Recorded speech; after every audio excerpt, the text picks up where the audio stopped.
But we should note that vaccine injury and, God forbid, vaccine deaths have been a very, very small minority of the hundreds of millions of people who've taken this vaccine. Hundreds of thousands of Americans describe vaccine injury. 25% of clinicians know of somebody that's been significantly disabled or died from a vaccine. I know of 3 people who have died from the COVID vaccine, not personally, but through a physician or friend that has had a first-degree contact with someone who has had a vaccine complication. We know there's a risk of myocarditis in young, healthy men. That's 1 in 2,600 young boys.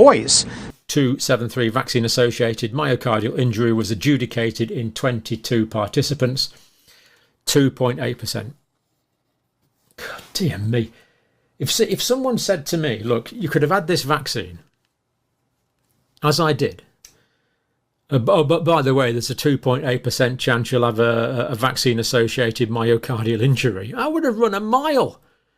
I am furious at not being fully informed about this, and you should be too. We've been treated like mushrooms on this, and it's completely unacceptable. It's just anyway, we'll leave that point there. So 1 in 35 participants, 1 in 35 recipients rather, 1 in 35 who received the booster vaccine had vaccine-associated myocardial injury. I'm just going to read that out again. 1 in 35 people who received the booster had vaccine-associated myocardial injury. This is a range of adverse reaction that is off the scale. So, when people use these blanket terms, they're ignoring the very nuanced question in medical science, and that is, do the benefits outweigh the risks?